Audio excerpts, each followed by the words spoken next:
Hello and welcome to Get Yourself Optimized. I'm your host, Stephan Spencer, and today it's my distinct pleasure to have Shalev Amar with us. Joining us today, Shalev is an attorney who's assisted consumers of lemon vehicles for 17 years.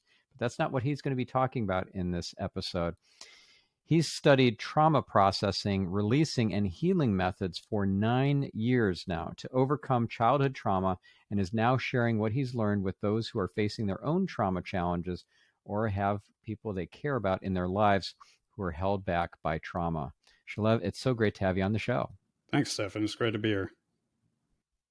So we know each other from a mastermind that we're both in called Genius Network. I heard you speak on a 10-minute talk not too long ago about healing from trauma, and it was so powerful, impactful, and riveting and eminently practical. I just had to have you on the show to talk about it. And if you could start by sharing a bit about your origin story and how you ended up needing to deep dive into this topic.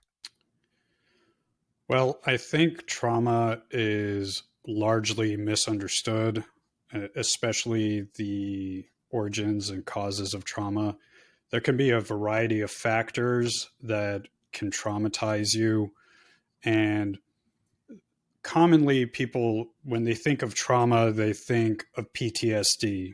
For example, being in a war and your best friend is blown up, or being the victim of a massive assault or being raped or a death.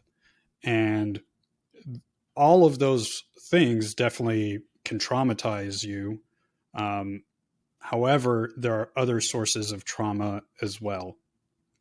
And so, going to my story, I was actually, the trauma started before I was even born. So, when a child is in utero, a baby, a fetus, um, if the mom is under stress or is depressed or even environmental toxins, all of those things can affect the unborn child.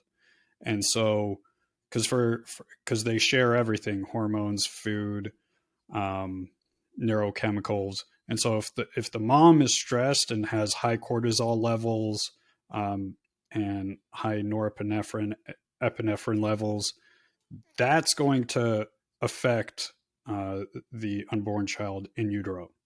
So it actually started there. My mom had a difficult pregnancy. Then a second source of trauma, which again a lot of people are not aware of, that happened to me, is my mom had a traumatic birth. She had a very long labor over, I think, at least 24 hours, could have been longer. Um, and she wasn't given any pain meds. She didn't know the language because my mom was South African and she um, had moved to Israel and married my father, but she still didn't know the language, so she couldn't even communicate properly. So, in any event, had a very traumatic birth. I was stuck in the birth canal for hours and hours. Mom was flooded with adrenaline, cortisol, extremely stressed, in severe pain. And so all of those neurochemicals and hormones, they flooded my system. And so sometimes if a child is born in a traumatic birth like that, it causes the nervous system to be extra sensitive and overactive just from the birth. It's kind of a very early imprinting. Then after that,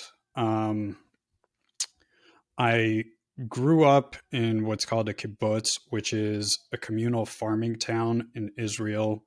It's basically, there's all different kinds of kibbutzes, but the one that I grew up in was basically like a hippie commune where they would do all kinds of weird social experiments. They actually don't do this anymore.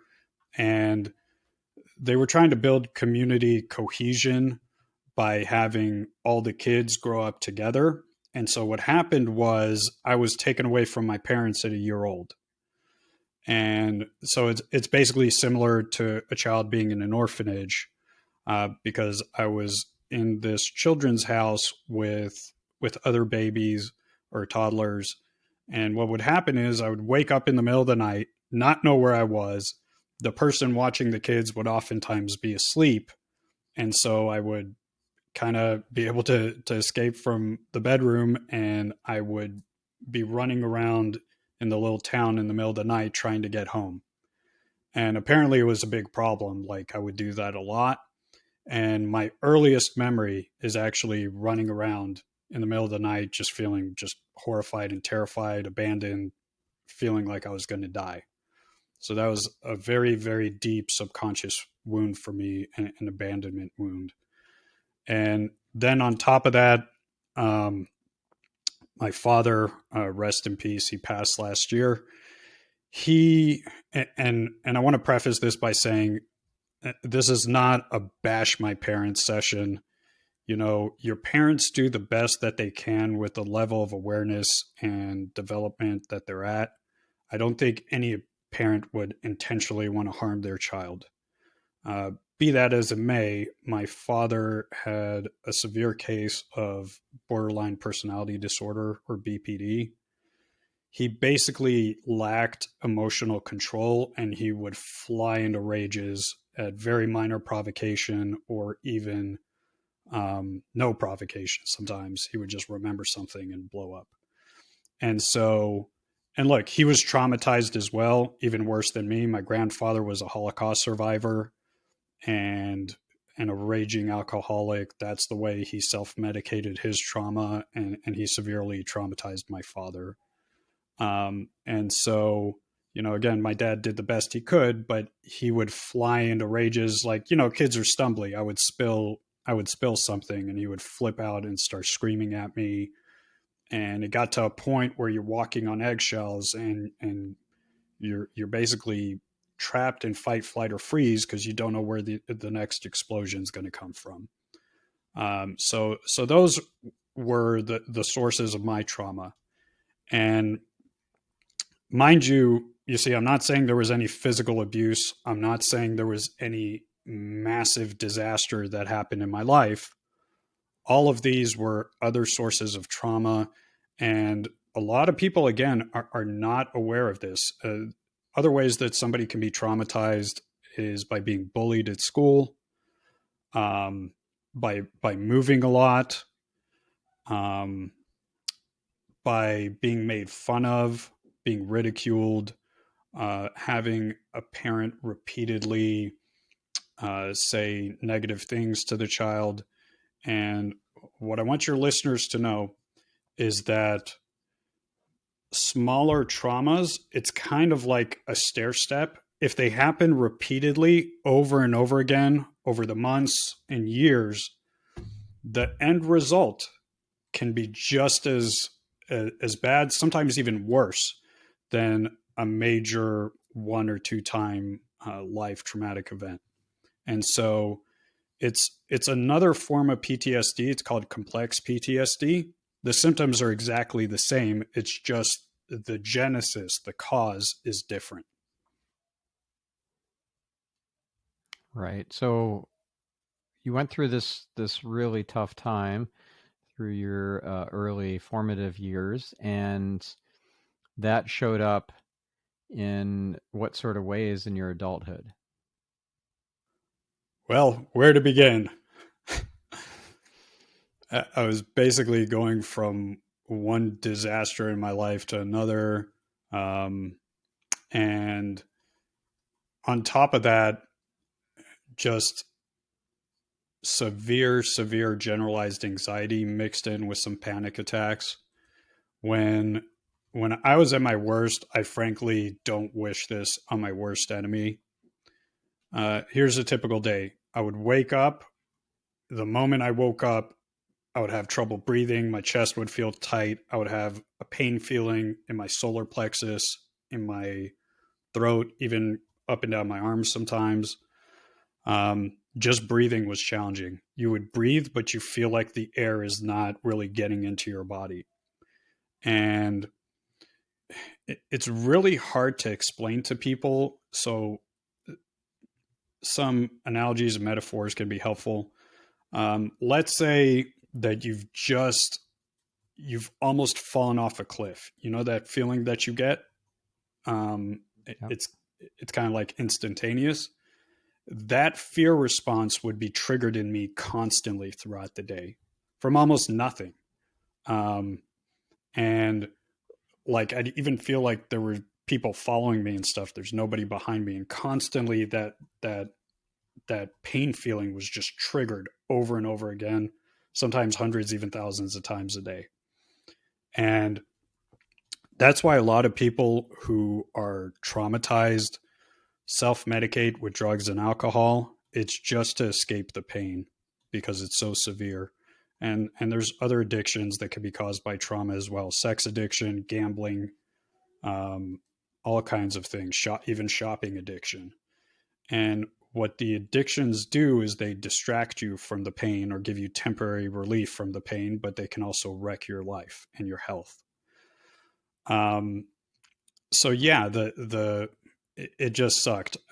As far as going to sleep, I would have really rapid heartbeat, tossing and turning, feel like I was falling off the bed as I'm falling asleep. It just sucked. Wake up in night sweats. Um, like I said, I don't wish it on my worst enemy. It's really a horrible way to live. And I Mm. really have a lot of compassion and empathy for the people suffering with trauma or that have people in their lives that are suffering from trauma, because obviously being in that state affects other people as well. Yep. Yeah. Would you wake up in the middle of the night, just bolt upright, as if you'd, I don't know, felt like you died or almost died? Oh, yeah, all the time. And Yeah. sometimes wake up shaking, would have horrible nightmares. Um, it just, it was a living hell. I can't sugarcoat it. Hmm. For how many years did this go on? Basically my entire life until I started on this healing journey. Now, there were times where it wasn't as bad, you know, if I had fallen in love or if I was partying a lot, but day to day, this was my reality. Wow. For sounds like decades. Oh yeah, I'd say till I started on the healing path when I was 35, Hmm. Right. And how old are you now? 44. Okay. So let's talk about this healing journey. Where did you first turn to, and what was most impactful? What was a red herring or just not beneficial at all? Well, I can tell you that, let me rephrase that. Of course, because I was suffering, I tried to get help before I went on my own path. You know, I was on antidepressants, anti anxiety medication, and sometimes they would help for a couple of months. Oftentimes, there'd be really bad side effects, especially early on. You could have suicidal thoughts. Um, but yeah, all kinds of unpleasant side effects. And over time, the drugs just didn't work. And also went through therapy, and that helped a little bit, as far as helping gain awareness, but it didn't resolve the internal pain. And so when I went on my own healing path, I just basically had a whatever it takes attitude. I was sick of being in pain, and I was willing to do whatever it takes to heal. And part of part of what spurred that action is I had another failed relationship. This one that was 4 years, and it just it was a very painful breakup. The relationship started off well the first year, but for 3 years it was really terrible. And look, it takes two to tango, but I could tell you my old partner, she would just do things that really triggered me. She would have emotional outbursts, and it was just basically nasty to me. And that was very triggering of the early childhood trauma. And there's some things I could have done better, but regardless, I would get yelled at. I would be spoken to disrespectfully. And this is something that traumatized people should know. And it's an unfortunate pattern, but you tend to end up getting in relationships that mirror the dysfunction that you had growing up. And it's not even conscious, it's just subconscious. That's what feels comfortable to you. And that's why it's so important to process, release, and heal trauma. Because if you don't, you'll keep reliving these same patterns over and over again. So you really have no choice. Your choice is to continue suffering, continue having bad experiences, or to do the hard work. What a lot of people don't understand is that if you do the work, you'll get worse before you get better. And that's why a lot of people can't stick with it and quit and go back to their addictions or whatever coping mechanisms that they have.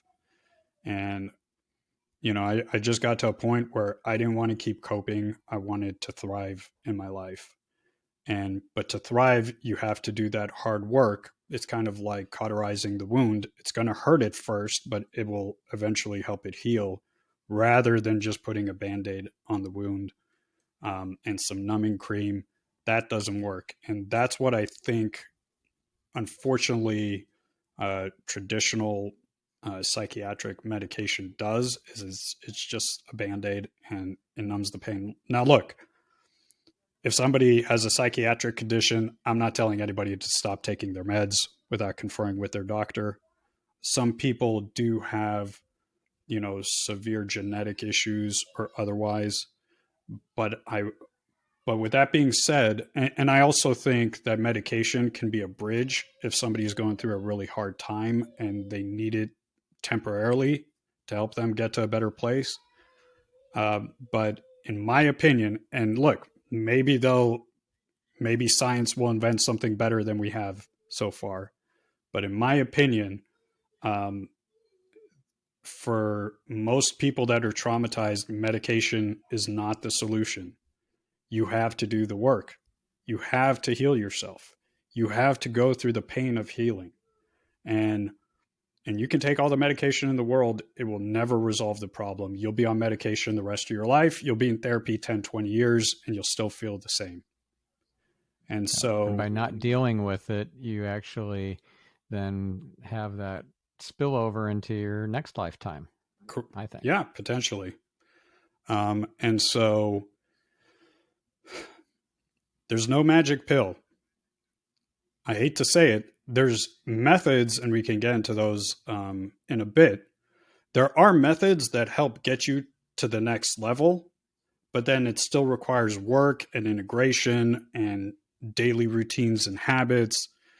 And there's just, again, there's no magic pill. There are things that can help and speed up your healing, but there's no avoiding the hard work. Yeah.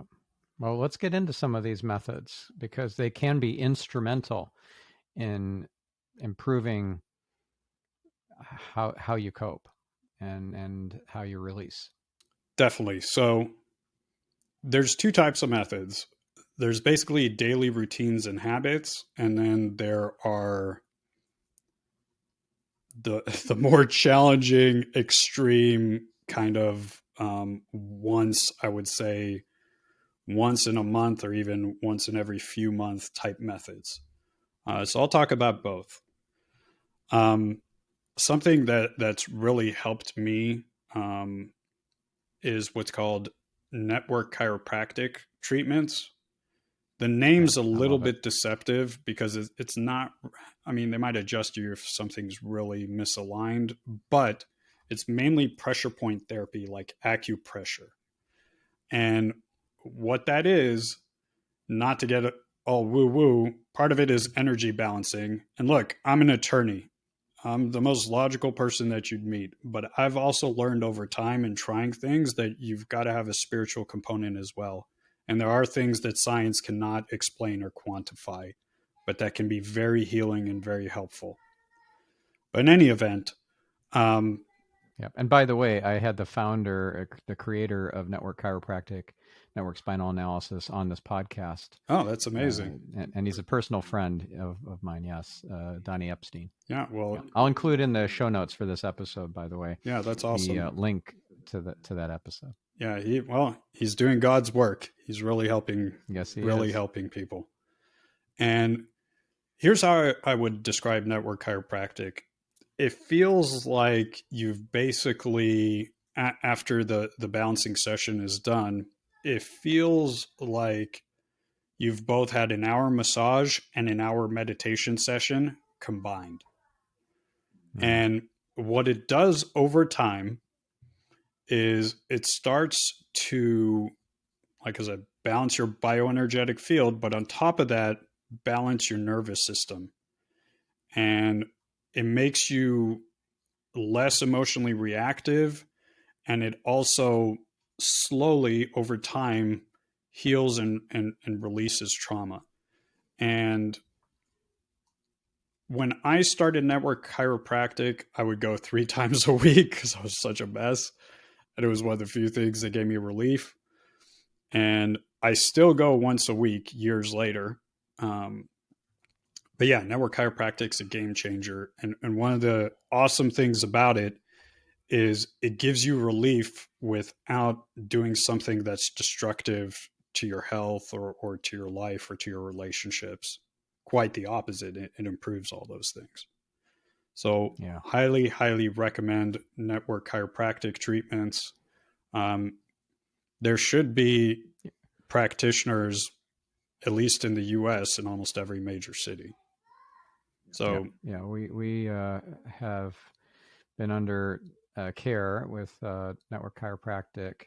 Well, we actually, because we've moved now to Florida, we're not in care yet. We're looking to find our next practitioner. But when we were in Tel Aviv for 9 months, we had this most incredible practitioner who was recommended by Donnie Epstein's wife Jackie to us, and that was an instrumental component to my spiritual awakening in January. Having those weekly entrainments. It's energy healing. It's energy work. It's not just like pressure points and stuff. For somebody who's never experienced it, it's really hard to convey the massive value of it. It powers your energetic houses in ways that you may have never experienced. oh yeah, Very, very definitely. powerful. I remember thinking during these sessions that like you can't really feel this way. I didn't think it was even possible to feel that way without some kind of medication or substance. Um, Mm-hmm. but again, it gives you that effect without all the negative stuff. Um, and and so yeah, and the great thing about um, network chiropractic, and that's awesome that's helped you as well, is it builds over time. So the longer you stick with it, the better it works. Um, Yeah. so yeah, highly recommend that. Second method I recommend is trauma release exercises, or TRE. And what Yep. those And are, guess what? I've had David Berselli, the founder of TRE, on this podcast too. that's awesome. Yeah, I've met David. He's a great guy. Mm. Um, he actually did a couple of personal sessions with me because I have some injuries from car accidents, so I couldn't do all of the all of the various exercises. So he showed me what I could do without throwing my body out of whack. Um, but long story short, on TRE, it's exercises that fatigue your psoas muscles. And by doing that, it causes involuntary shaking in your body. And that shaking actually causes a release of trauma energy. So, going back to the car accident example, oftentimes you'll see people on the side of the road, in a blanket shaking. That's actually a good thing. That's the body's natural way of releasing trauma energy.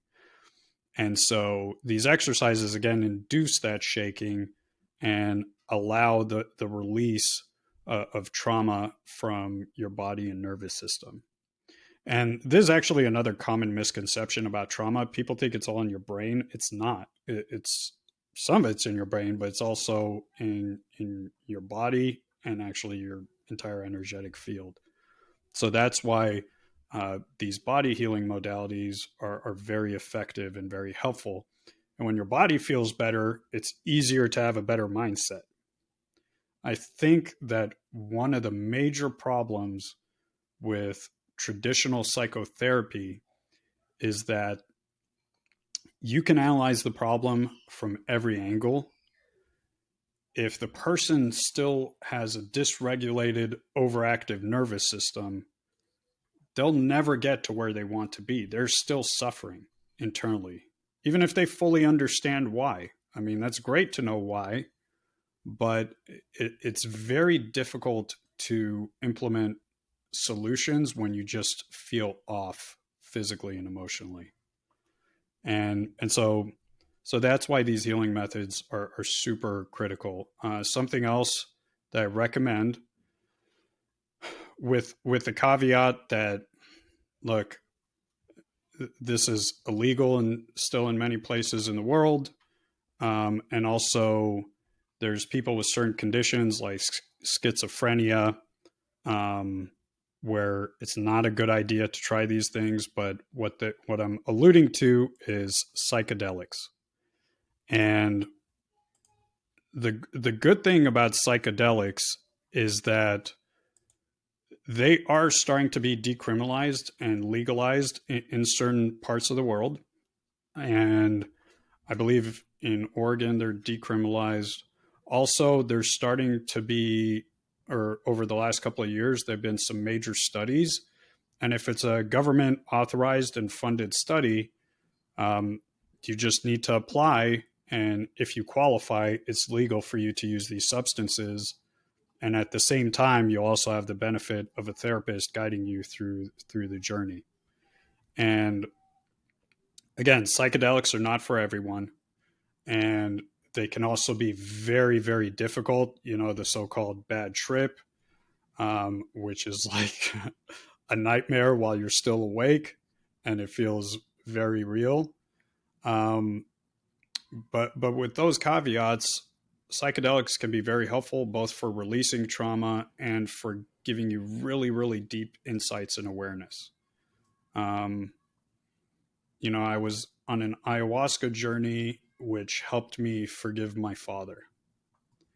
And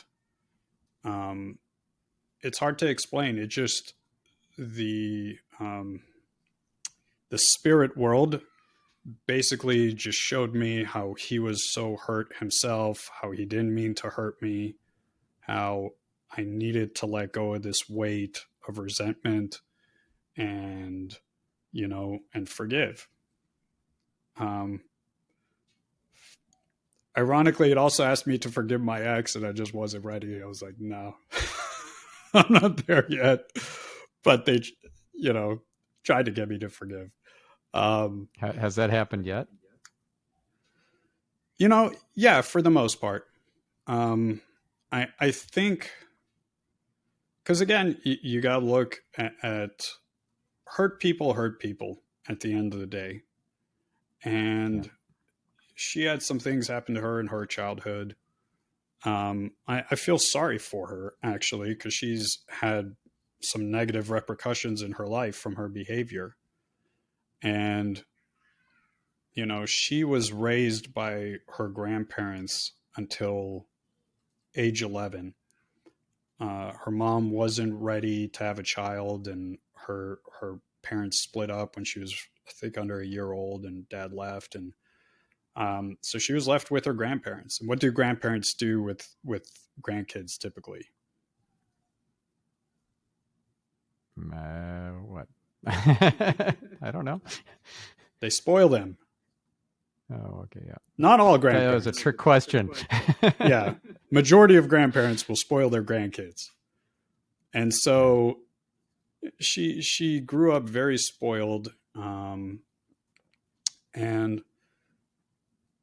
obviously developed some bad mindsets and behaviors because of that. And so, that's not totally her fault. Now, of course, as adults, we have to accept responsibility for our behavior. But the point is, it didn't come out of nowhere. And that's what happens to a lot of us. We have all kinds of things programmed into us in early childhood that we had no choice in the matter. It was just done to us. And our brains are like sponges, especially from 0 to 7. And so oftentimes people who, you know, are not the nicest or might be narcissists or whatever, it's not like they were born that way. It's usually certain things happen in their environment and upbringing to make them that way. And if another person was brought up in that same environment, they would likely turn out the same way. So that does give you, a certain level of understanding and compassion for others. Yeah. And so, by the way, have you as heard far of a process called Ho'oponopono? I have, yes, Yeah. that's Have you tried actually, that? it's Hawaiian, right? Yeah, it's a Hawaiian prayer, essentially. I'm sorry. Please forgive me. Thank you. I love you. And you can formulate that into an entire conversation. You can use this prayer process with somebody who's not even alive anymore. You can use it with somebody that you're not talking with. It's just very, very powerful and releasing, and yeah, it's it's incredible. It's really incredible. I read, or I'm in the process of reading a book called Ho'oponopono: Your Path to True Forgiveness, and wow, what a great book! Highly, highly recommend it. So, Shalev, I'd encourage you to check that book out and use the process, because if you can fully release everything related to your ex, sounds like it's not complete, but if you can uh, use that process, and also it's a two-way street, right? If the person doesn't feel forgiven, and again, this works with somebody who's passed into non-physical back on the other side of the veil, they know that you haven't forgiven them. And so if they can feel that forgiveness from you, and also maybe they will reciprocate, it's up to them, but if they reciprocate and Ho'oponopono you back, then that's all cleared, and that karmic debt between the two of you is cleared, and you don't have to play anything out in a future lifetime to try and work it out. Yeah, I definitely agree. And I read not that book, but a book called Mastering Your Hidden Inner Self that also talked about that method. Um, and look, I have forgiven. It's just a challenging situation because we do have an offspring, and the behaviors, some of them are has still not changed, and even though we're not together anymore, I'm forced to deal with her because of that. So Yeah. that makes it challenging. But I do believe that overall I have forgiven, just because like you said, resentment, it weighs you down, and Yeah. it messes up the rest of your life, and it's kind of like swallowing poison and hoping it hurts the other person. It's just not it's not helpful. Again, the challenge is when you have to still keep dealing with the person and they're still doing things that you just don't agree with. But you Hmm. know, that's part of life's challenges. You can't, if everything was always perfect, then it wouldn't be life. You know, sometimes the Yeah, and you negative wouldn't gives grow. contrast. I'm sorry. And you wouldn't grow if you don't That's have the true. challenges, you don't have the contrast. It's just uh, kind of a passive game then you're playing. You're just sitting back and enjoying the ride instead of working those muscles and building Yeah, your stamina and your character.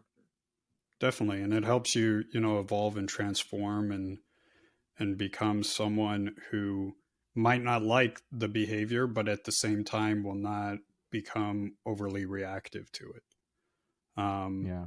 and Now you so, know there's this concept of everything happens for a reason, and I do believe that to be true. I didn't used to, and you know, since my spiritual awakening, I've seen how the dots connect. But I'm curious to hear how you see that in this particular situation. Like your kid is maybe exhibiting a behavior that's not healthy or helpful, or it's triggering and it's bad behavior perhaps, and it came from your ex. So how is that in your highest and best good? How is that divinely orchestrated, guided to occur in your life so that you can grow? I'm curious how you see that. um, it's funny that you say that because that's actually the biggest current challenge. Well, I think part of the reason is the universe just wants to see how crazy it can drive me with me still being able to keep it together. Just kidding, but I think the And way and by the that way, it this serves. question that I asked you was not random. So I do receive messages from Uh-huh. above, and it was at the exact moment that I was thinking I should ask you that question. It was 444, which is an Yeah. angel number. So yeah, Well, I'm please glad you proceed. asked it. Here's how I think it serves me.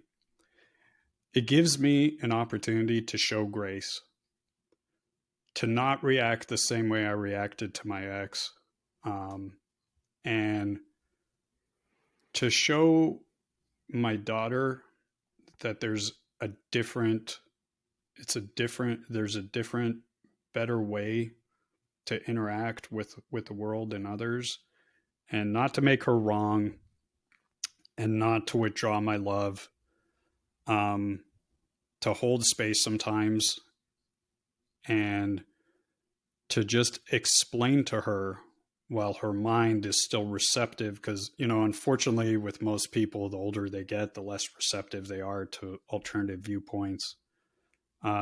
But to just show her that, a, explain how certain behaviors make other people feel, but b, to also get her to understand that it will hurt her, it will make her unhappy to act in certain ways and to have certain mindsets. And that, you know, one of the things I talked to her about recently is you always need to consider how what you say or do will affect others. Hmm. And and just basically trying to teach her empathy.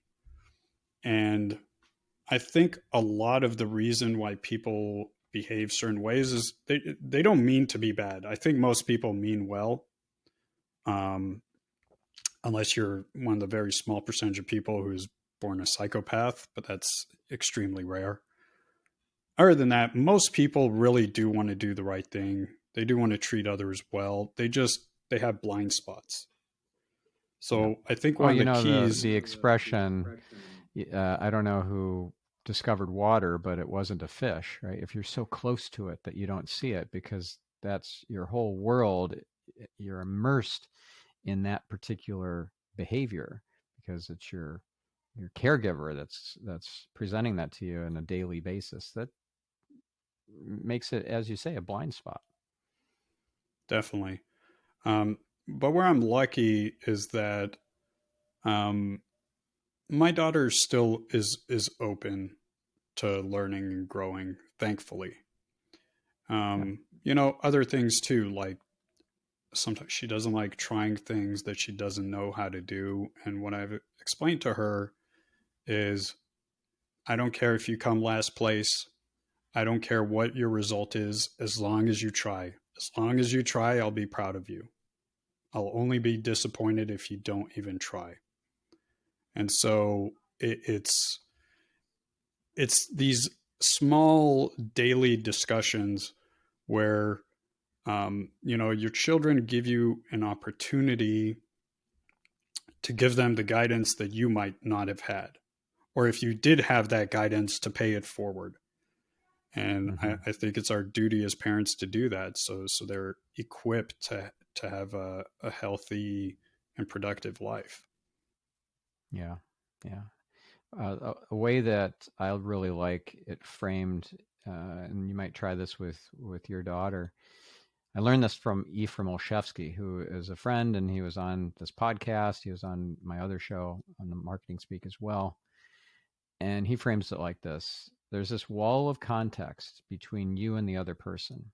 It's invisible, and you have to expend effort to climb over that wall to the other side, get to their world, and see through their eyes, walk in their shoes, and then you can get them. You can um, convey something to them that will hopefully make them feel gotten by you, because it doesn't count if you get them.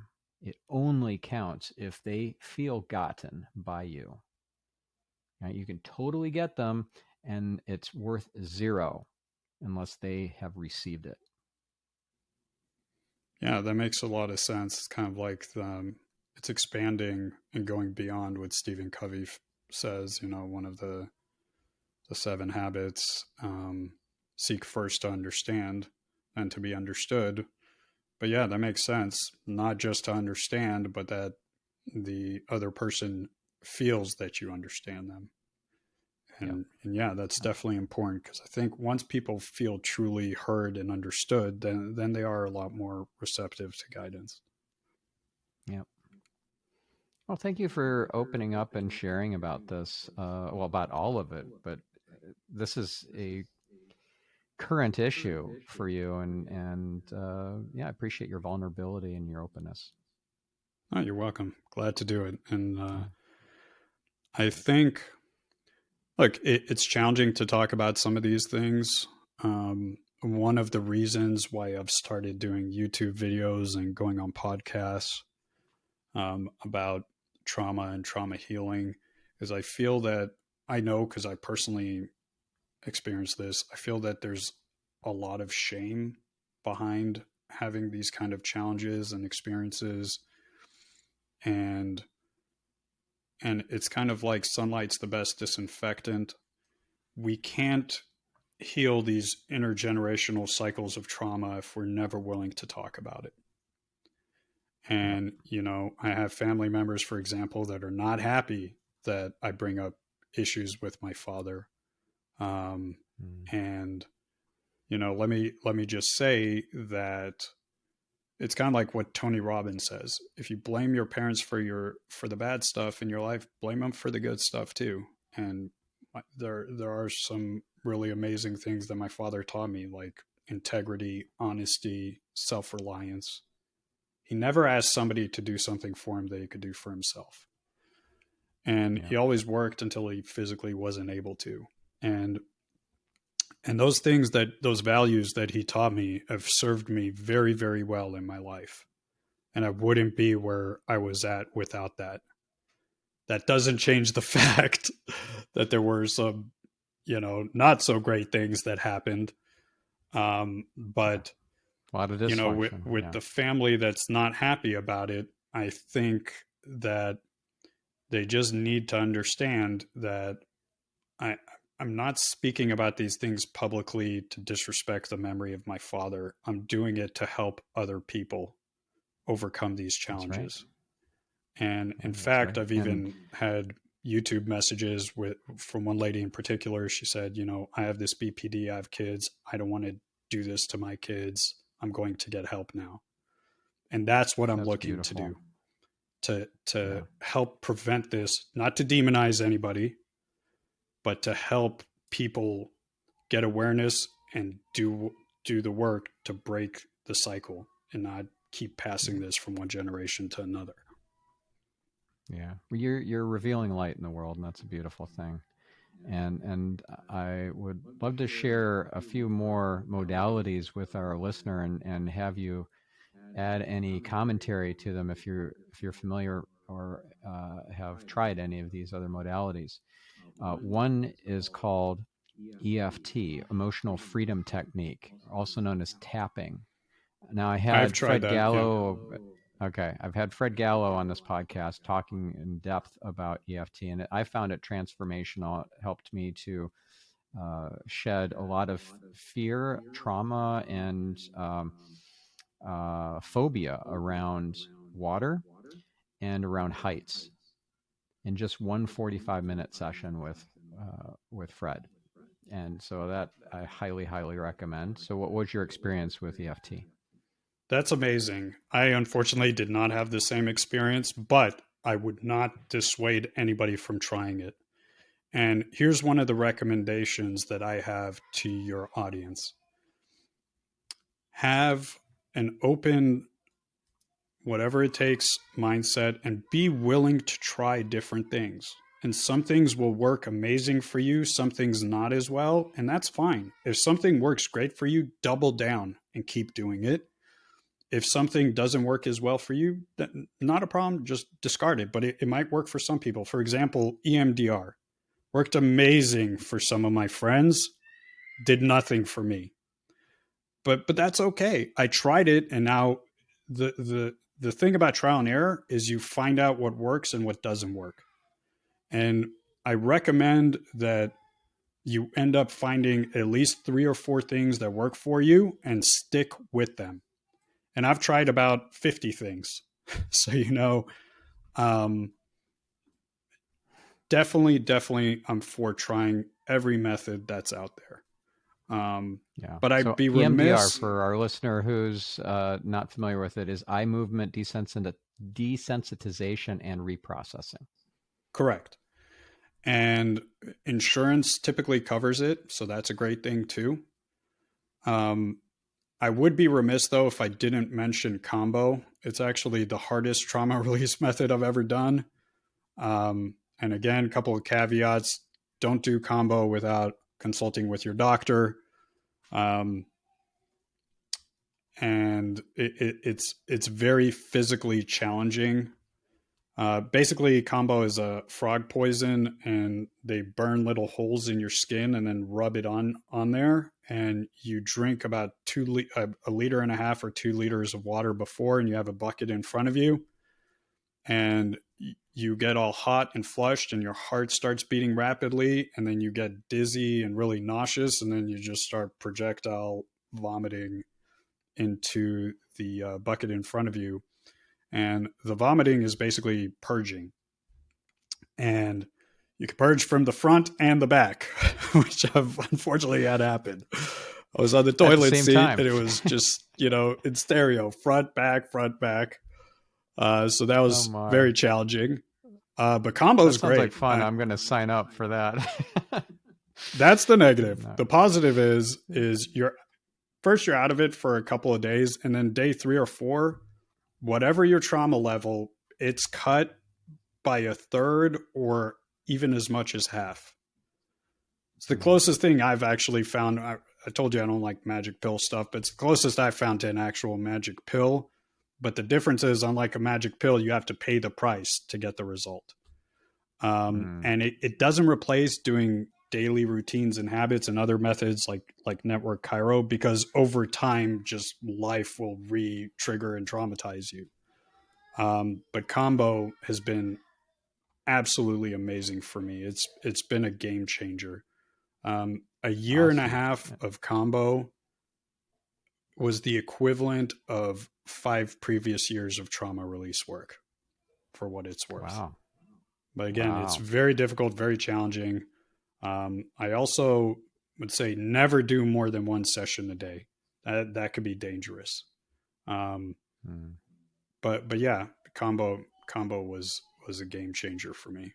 wow. KAMBO. Thank you so much. So we don't have time to talk about any other methods, but I do want to just briefly mention for our listener that there are a few other episodes that cover some of these trauma releasing modalities. For example, hypnotherapy, there's rapid transformational therapy, RTT, developed by Marissa Peer, and I've had Marissa on this podcast. Amazing, amazing episode, amazing technology. And also breath work. Curtis Thomas was a guest on this podcast, and we went through breath work for healing. And when you do all this kind of hyperventilating type breathing in a controlled environment where you're being guided through it, which you can do on Zoom. I've done it with Curtis on Zoom. It was powerful. It releases a lot of DMT actually when you're doing this, so you get high on your own supply. And so I recommend listening to that episode too. And then another one is Brain Tap, which is a technology, a device that you wear, a headset you wear on your head, and it's got light therapy and um, like pulsing lights and music and binaural beats and things like that that you can use to release and relax and all that sort of good stuff. And also, there's Mark Goulston was a guest talking about PTSD on an episode about a year or two ago. So those are great resources. So, Shalev, if we wanted our listener to go to some additional resources of yours, where should we point them to? Obviously, your YouTube channel would be a great one, but where else? Yeah, I would say the number one place right now. I am working on building a following of people looking to heal or to help people in their life heal. I have a bunch of free content and information. It's at Freedom from Trauma, the YouTube channel, and like the at sign and then Freedom from Trauma. And I am in the planning stages for a podcast, but that's not ready to go yet. I'm on Well, maybe it'll Instagram be at up by the time this episode airs. potentially. If it is, I'll provide that to you, and you can put it in the show notes. And Okay, awesome. my Instagram is lev underscore alg, and yeah, so feel free to reach out to me and to check out my YouTube channel. And yeah, I just want to help people. I spent years beating Awesome. my head against a wall, and so if I can speed up time for others, that's my main goal. Awesome. Well, thank you so much. And thank you, listener. Go out there and make it a great week and heal others. I'm your host, Stephan Spencer, signing off.